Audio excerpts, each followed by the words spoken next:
Okay, I thought I'd take you guys for a little walk around my yard. And I think you're gonna like it.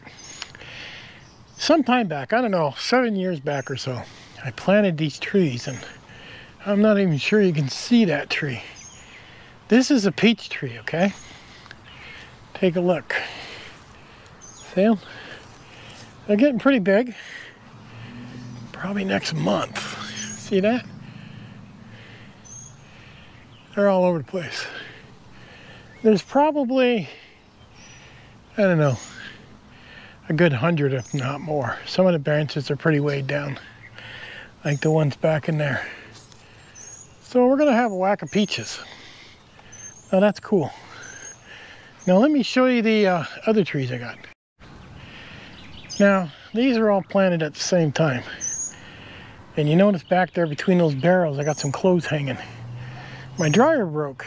The heating element blew over this long weekend. So I'm waiting until, I don't know, maybe tomorrow or the next day.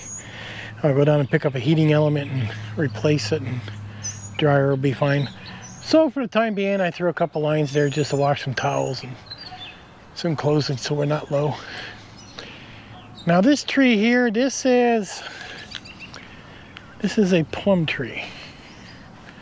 And you'll notice we've got plums already kicking here, just turning red now. Kind of early. It's not even summer yet. We don't have a lot of plums on this tree. This one's only got, I don't know, 20 or so. So they didn't really take on this particular tree. We got a few, but it didn't really take. Now next to it, over here, is another plum tree, and it goes up quite a ways.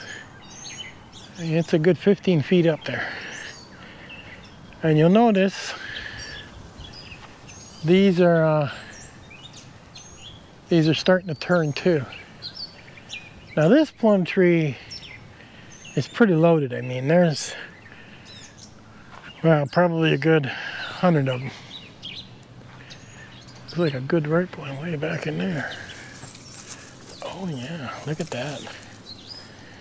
We're definitely gonna eat that one. Ooh, ooh, ooh.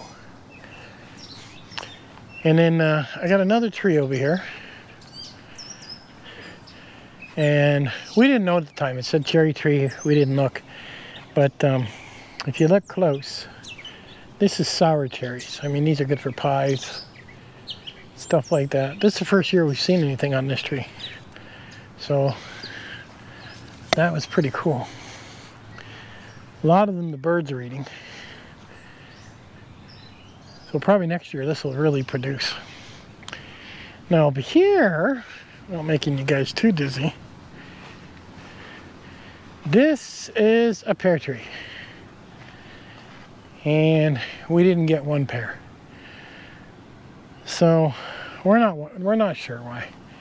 We're thinking we need to buy another pear tree and then plant it further down, because maybe you need 2 pear trees to grow. This is an apple tree, and this is really slow growing. I mean, like I said, these were all planted 7 years ago. We do have an apple finally taking, as you can see there. There's 2 of them. There's another one up here. So this has only got 2 apples on it, is all this has got.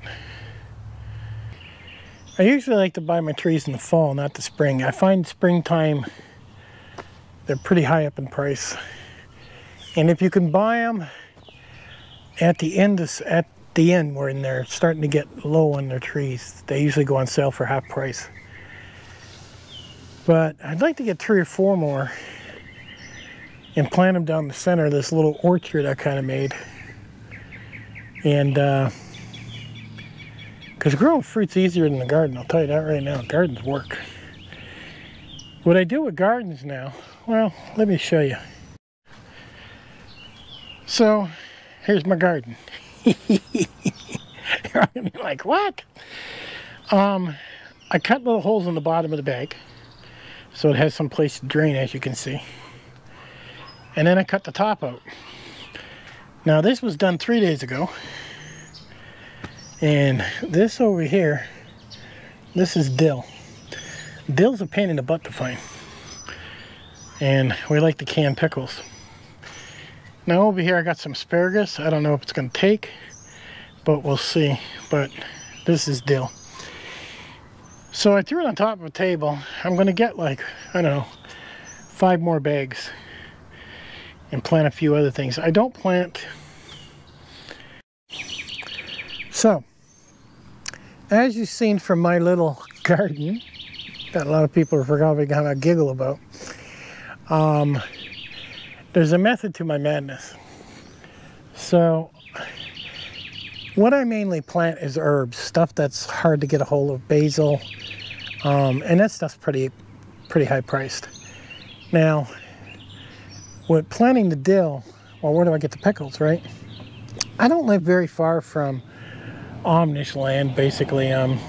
They're about maybe an hour's drive. And I did a video a long time ago, I'll link to it, on what I can get. And they run auctions twice a week. So, really, I don't need to grow anything.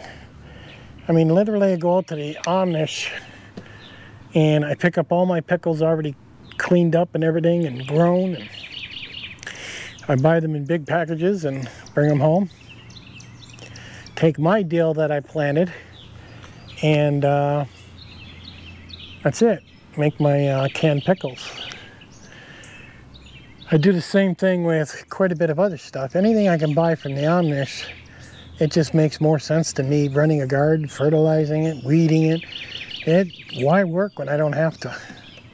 Now it's there if I ever need to do it, but so far I'm not. And this idea is working out a lot better because basically I grow the dill in those bags. We'll see how it comes along. This is my first year trying this. I don't have to weed it or nothing.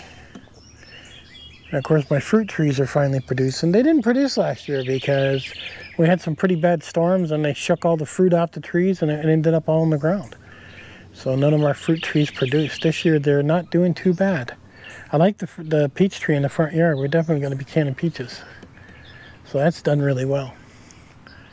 But if you're thinking about it, definitely do it. Plant some fruit trees. I mean, it's so easy. Yeah, you go spend 20, 25 bucks for a tree, dig a hole, put some ground around it, stick it in the ground and forget about it. You know, for a good 4 or 5 years. And then it will produce fruit. And you will be like, wow, this is so cool. You know, you walk outside, you pull a piece of fruit off the tree. Now, I do have some spray to keep the bugs off. Haven't applied that yet. I'm thinking about doing that today, actually.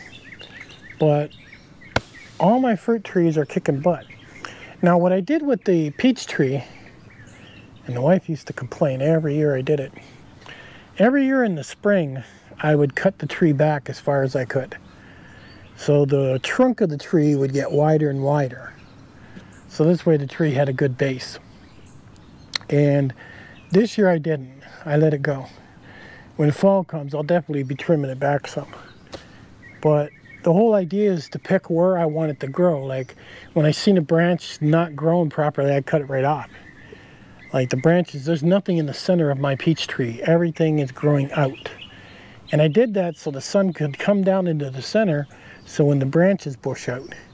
So that way all the fruit gets equal amount of sun. And that tree looks really, really good in the front yard. It's quite impressive.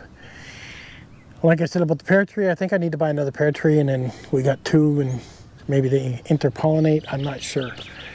I'm not no fruit tree expert. Maybe you guys know. But, and I'd like to get a couple sweet cherries instead of just sour cherries. I do have the room to do it, and I think that'll be happening in the spring. They take a while. I mean, when you plant them 5, 7 years, they take a while. But once they're in there, and believe it or not, I believe they even up the value of your house. It really doesn't take much to plant these. And I don't know why everybody doesn't have at least a peach tree in their yard. It just doesn't make any sense to me. It's free food once you get it going. And I haven't done anything with them. I haven't you know, they sell fertilizing spikes. I haven't bought anything like that. I dug a hole, I threw a bunch of ground around, I threw them in, and that's it. And they're growing very well. So I imagine your area could be different. But, and of course we got to fix this mess. Boy, oh boy. I think I'll leave that even once I fix the dryer, because there's so many things. I don't like the towels being hung on the line. They're pretty scratchy. Or maybe I could hang them out here and then throw them in the dryer, and then they're not in the dryer that much, and I could cut some off the electrical bill. I don't know. Maybe I should put a really good one in. But I have 4 of those big barrels, those big water barrels, and I painted them black to prevent mildew from getting on the inside. And I fill them right up to the top with water, and that's a water backup system. I've also got water inside my bunker. I got 250 gallons down there, but there's no way I'm going to run out of water for at least a good 2 to 3 months. And I got water near me. I mean, there's a stream less than 5-minute walk, and there's another river less than a 2-minute walk. I got water all the way around me. I mean, literally, I just got to take a pail and put it in a wagon and bring it home if I really need to. This is just for convenience. And those barrels, I got them for, I don't know, I think 50 bucks each when I bought them, and that was delivered. I was like, wow. So I picked them up. So there's my fruit trees and my little garden. And if my experiment works, I'm going to do that pretty much every year. And what's ever left at the end of the year, I'll pick my deal, whatever it is, and I'll just dump the ground where my garden used to be. So I'm getting good ground in the garden, and I'll just buy new bags of ground every year. I mean, they're only, what, 8 bucks a piece? I don't know, something like that. And they do what they do. So it wasn't that big of a deal. All right, I'll catch you guys on the next one.